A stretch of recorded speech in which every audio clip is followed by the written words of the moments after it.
The shocking details surrounding Malcolm-Jamal Warner's tragic passing on July 20, 2025 have left Hollywood and fans worldwide in complete disbelief. They were tired of me fighting with the writers. The beloved actor who captured hearts as Theo Huxtable on The Cosby Show met his untimely end in the treacherous waters of Playa Kokos on Costa Rica's Caribbean coast. But what makes this tragedy even more heartbreaking is that he was swimming with his 8-year-old daughter when disaster struck. While his daughter was miraculously rescued from the deadly rip current that claimed her father's life, Malcolm wasn't as fortunate. Despite desperate attempts by bystanders and emergency responders, the 54-year-old actor was pulled from the water unresponsive and pronounced dead by the Costa Rican Red Cross due to asphyxia from drowning. But here's what nobody's talking about. This devastating loss could have been completely prevented, and the circumstances surrounding that fateful day reveal a series of warning signs that were tragically ignored. Malcolm-Jamal Warner wasn't just another Hollywood celebrity. He was that rare breed of actor who managed to maintain his integrity and authenticity in an industry notorious for its fakeness and superficiality. Those who knew him describe a man who was unassuming, never loud or pretentious, never boisterous, but someone who commanded genuine respect throughout the entertainment world. He navigated Hollywood's treacherous waters for over 4 decades without getting caught up in the scandals, the drama, or the silly stuff that consumes so many stars. Behind the scenes, Malcolm was known for his intellectual depth and political awareness. He was truly woke in the real sense of the word, understanding the complexities of social issues and quietly working to address the concerns that mattered to him. He wasn't the type to walk around pumping his fist or making grand public statements, but in his own subtle way, he got things done and made a difference. This was a man in peak physical condition with no known health issues, which makes his sudden death in those Costa Rican waters all the more shocking and unexpected. The location where Malcolm met his fate, Playa Kokos, is known among locals as one of Costa Rica's most deceptively dangerous beaches. What appears to be a tropical paradise with crystal clear waters and pristine sand actually harbors some of the strongest and most unpredictable rip currents in the Caribbean. These aren't your average ocean currents. Rip currents are narrow, powerful channels of fast-moving water that flow from the shore straight out to sea, capable of moving faster than an Olympic swimmer can swim. They're often invisible to the untrained eye, lurking beneath the surface like silent predators waiting to claim their next victim. On that particular July day, the conditions were especially treacherous, with locals later reporting that the currents were stronger than usual due to recent weather patterns. The beach had posted red flag warnings indicating extreme danger, yet like so many tourists, enchanted by the exotic beauty of the location, these warnings went unheeded. What should have been a memorable father-daughter vacation moment turned into every parent's worst nightmare when Malcolm and his young daughter entered those deceptively inviting waters. The moment Malcolm realized they were caught in the rip current must have been absolutely terrifying. Witnesses report seeing him struggling to keep both himself and his daughter afloat as the powerful current pulled them further from shore. In that split second, Malcolm made the ultimate sacrifice that defined his character. He focused all his energy on pushing his daughter toward safety, toward the bystanders who were rushing to help. His paternal instinct kicked in with full force as he fought against nature's fury to save his child. Multiple beachgoers formed a human chain attempting to reach them, and miraculously, they managed to grab the little girl and pull her to safety. But by the time they turned back for Malcolm, the current had already swept him further out, and exhaustion had taken its toll. Those who witnessed the tragedy described the haunting image of a father's love in action, Malcolm using his last reserves of strength not to save himself, but to ensure his daughter would live. The little girl, traumatized but physically unharmed, was immediately taken to a local medical facility where she was treated for shock and minor water inhalation. What makes this tragedy even more preventable is understanding the science behind rip currents and how to survive them. Contrary to popular belief, rip currents don't pull swimmers underwater. They pull them outward, away from the shore. The natural instinct when caught in one is to swim directly back to shore, fighting against the current. But this is exactly what you shouldn't do.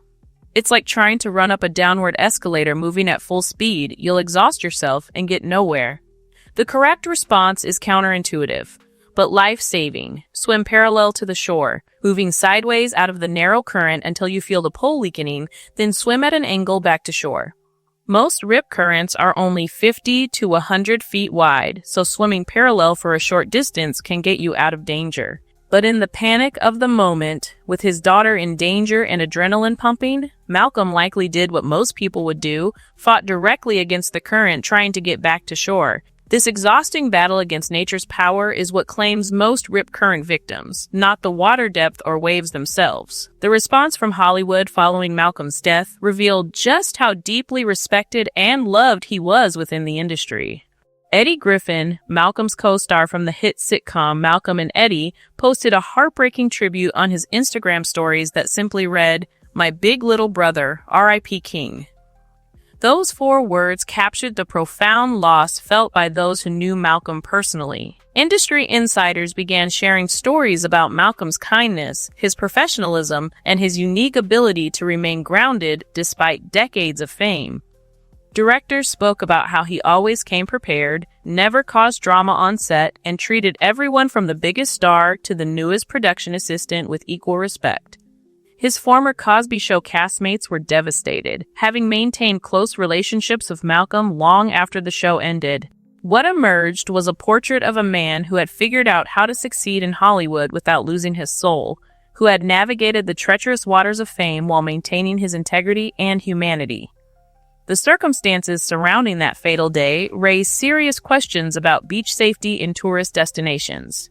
Costa Rica's beaches, while stunningly beautiful, claim multiple lives each year from drowning incidents, with rip currents being the primary culprit.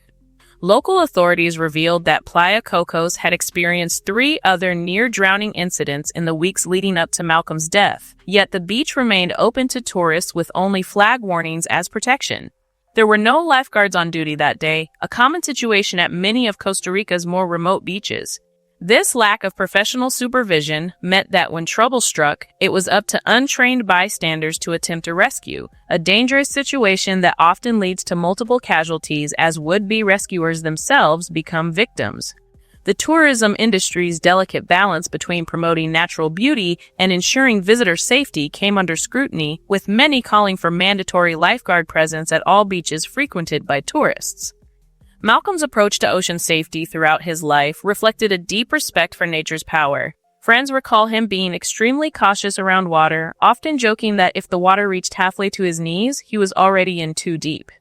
He understood that loving the beach and respecting its dangers weren't mutually exclusive. You could enjoy the beauty of the ocean while maintaining a healthy fear of its power. This cautious approach makes his death all the more tragic and unexpected. Perhaps it was the joy of sharing the experience with his daughter, the vacation mindset that makes people lower their guard, or simply a momentary lapse in judgment that led him to venture further into the water than he normally would.